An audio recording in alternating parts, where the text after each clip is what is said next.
I grew up just like any other Xer, watching the adventures of Captain Kirk, boldly going where no man has gone before, following the life of Luke Skywalker, Flash Gordon, Buck Rogers.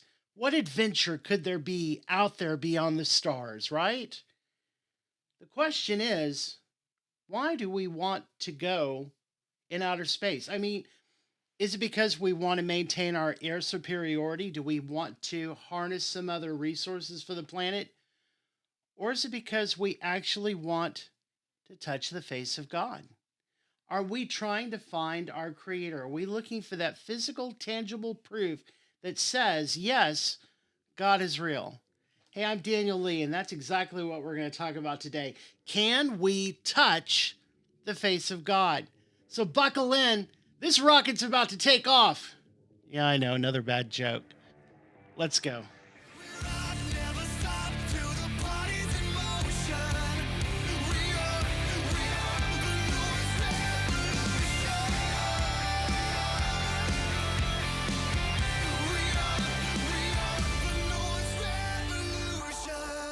So I was reading the news this morning and I came across this article in Life Science. It's written by Minnie Weisenberger and it says, Stacked Mega Moon Rocket is ready to roll. NASA's upcoming lunar mission Artemis 1 is about to roll a little closer to getting an official launch date. The stacked spacecraft and rocket have been cleared to trundle out to the launch pad at Kennedy Space Center in Cape Canaveral, Florida. The Orion spacecraft atop the Space Launch System, also known as the Mega Moon Rocket, will make the 4-mile journey from Kennedy's Vehicle Assembly Building to Launch Pad 39B, weather permitting. Once the spacecraft and rocket are positioned at the launch pad, engineers will take about 2 weeks to prepare for what is known as a wet dress rehearsal, so named because these tests demonstrate that the rocket can be loaded with super cold liquid propellants. Engineers and technicians will also practice the launch countdown to just inside T-minus 10 seconds to test the rocket's response to a flight termination scenario before wrapping up rehearsal, draining the fuel tanks, and preparing the rocket for its return to the VAB, which should take another 8 to 9 days. NASA's Orion spacecraft can hold up to 4 people, but it won't have any humans on board when the Artemis 1's mission takes flight later this year. In future Artemis missions, Orion will carry astronauts into space, sustain them during their moon missions, and keep them safe during re-entry from deep space. The spacecraft perches atop a beast of a rocket. SLS is the most powerful rocket NASA's ever built. It produces 15% more thrust during liftoff and ascent than the Saturn V rockets that flew during the space programs of the 60s and the 70s. After the rollout, provided all tests are successfully completed, NASA will set an official launch date for Artemis 1, currently listed as no earlier than May of 2022. Artemis 1 is an uncrewed mission that will fly thousands of miles beyond the moon and then return to Earth after about 3 weeks. The next part of the mission, Artemis 2, will carry a crew on a lunar flyby, and the program's final stage, Artemis 3, will bring people to the lunar surface for the first time since the Apollo 17 moonwalks in 1972. So let me ask the question, why are we going back to space? Is it because we have to show that Space Force is more superior than any other country's might? Is it because we have to replenish resources that we've exhausted here on Earth? Or is it just to boldly go where no one's gone before? I don't think I'll get copyright strike for that. Ever since Moses wrote that first line of the book of Genesis, in the beginning, God created the heavens and the earth. Mankind has that one question: where does God reside? In Genesis 1, verse 6, it says, And God said, Let there be a firmament in the midst of the waters, and let it divide the waters from the waters. And God made the firmament and divided the waters which were under the firmament and the waters which were above the firmament, and it was so. And God called the firmament heaven. See, when we read Genesis, we get 2 ideas of where heaven can be located. When we look at verse 1, it says that God created the heavens and earth, meaning everything outside of earth and then earth, and that was heaven. And then in the account of making earth, we see that he divided the waters in half and he placed the firmament in the midst of the water and he called it heaven. So mankind's always had this idea: is God in the sky, the firmament, the earth? Or is he above the earth in the heavens? Does he live in outer space?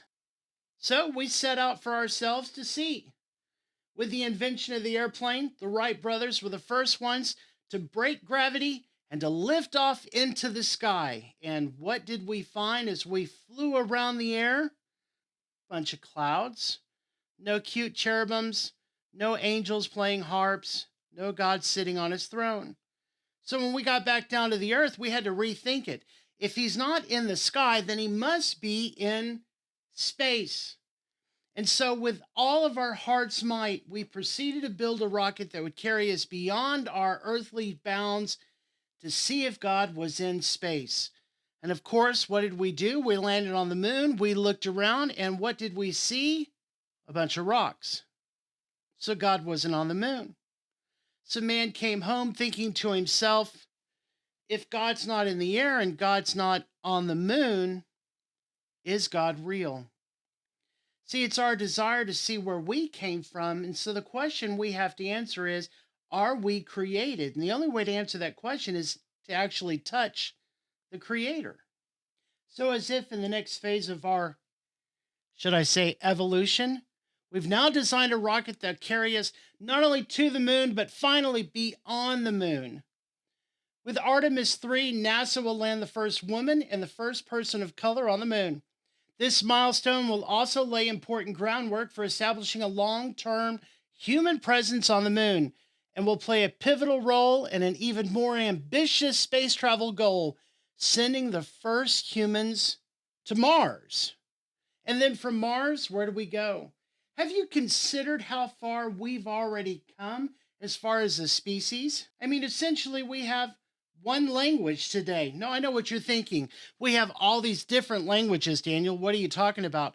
Well, now we have Google and we have the internet, and we're able to communicate through social media and networking that we no longer have to speak the same language.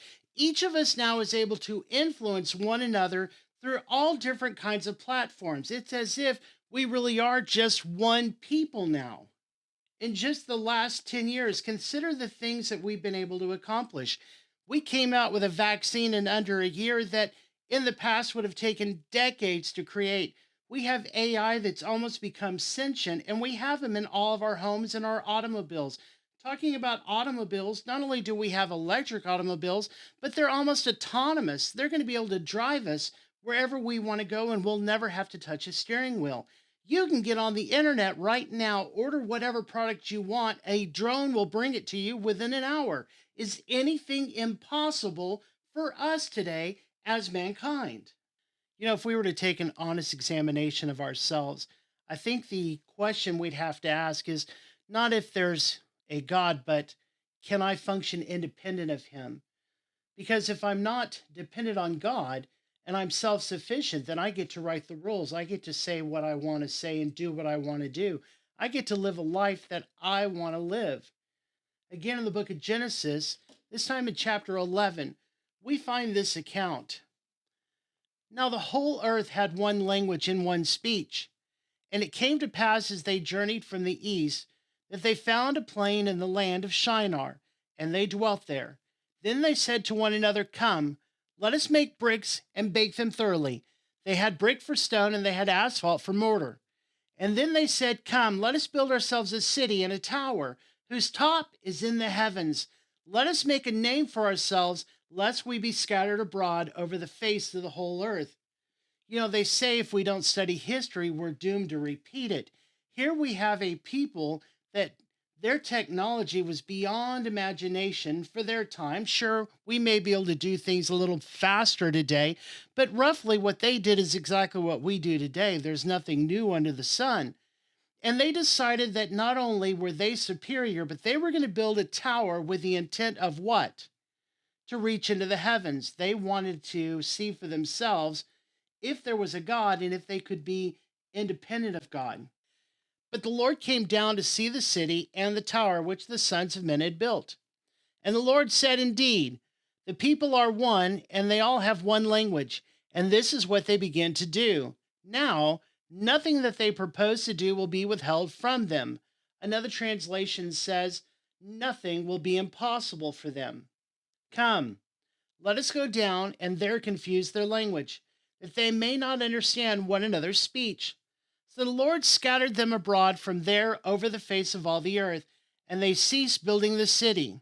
Therefore, its name is called Babel, because there the Lord confused the language of all the earth, and from there the Lord scattered them abroad over the face of all the earth. Now, I know what you're thinking.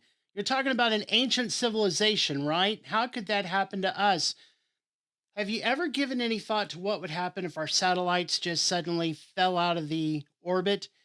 Did you happen to see the news the other day where 40 of Earthlink satellites, the one that Elon Musk put up in space, got hit with a solar flare and they all crashed? What if our internet went down and we were no longer able to communicate? We couldn't use social media. What if we didn't have an electrical system, an electrical grid up and running? You know, in our desire to show that we're independent of God, maybe God's already told us exactly where we can find him. Paul writes a letter to the church of Corinth.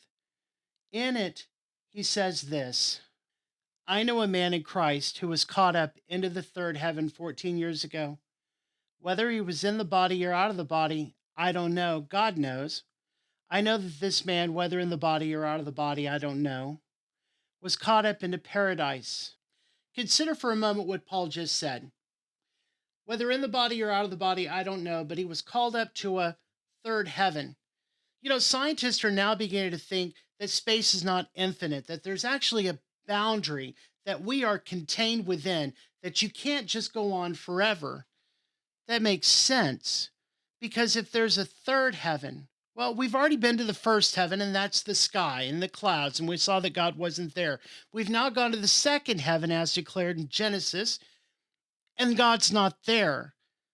Paul says there's a third heaven, but no amount of rockets or spaceships or wisdom or intelligence is going to take us beyond that boundary.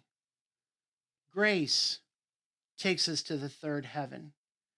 Did you also notice Paul said he was in paradise? In the book of Luke, we find the account of the two thieves in Christ as they're crucified at Calvary. Starting at verse 41, it says, we are punished justly because we're getting back what we deserve for the things we did. This man's done nothing wrong. Then he said, Jesus, remember me when you come into your kingdom. So he realizes that his actions have led to his death, and he's nailed on a cross, and he's paying the price for his crimes. And then he looks at Jesus and says, remember me when you come into your kingdom. See, he understands that Jesus wasn't from earth, but Jesus came from heaven. He, being the Son of God, is heir to the throne, and he knew that when Jesus died, he would be returning back to his throne, to his kingdom. Jesus was going to be returning back to heaven, to the Father. Now listen to what Jesus says.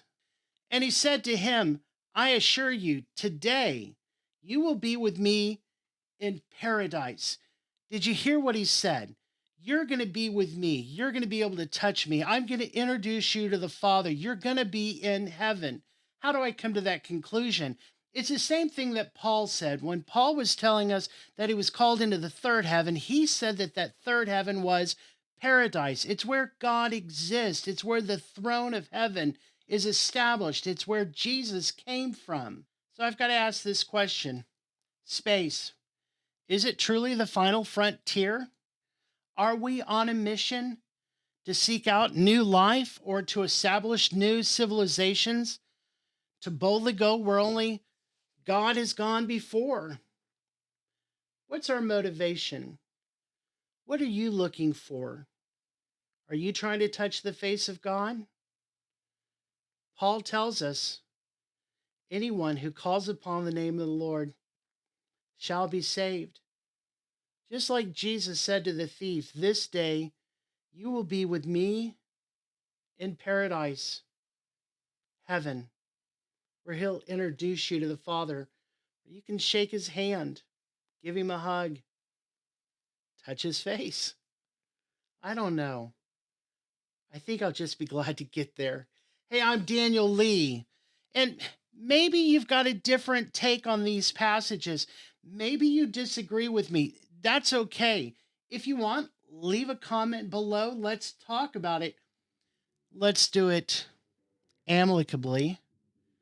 And, my opinion's just that, my opinion. You've got to go study out for yourself to determine what God's word says.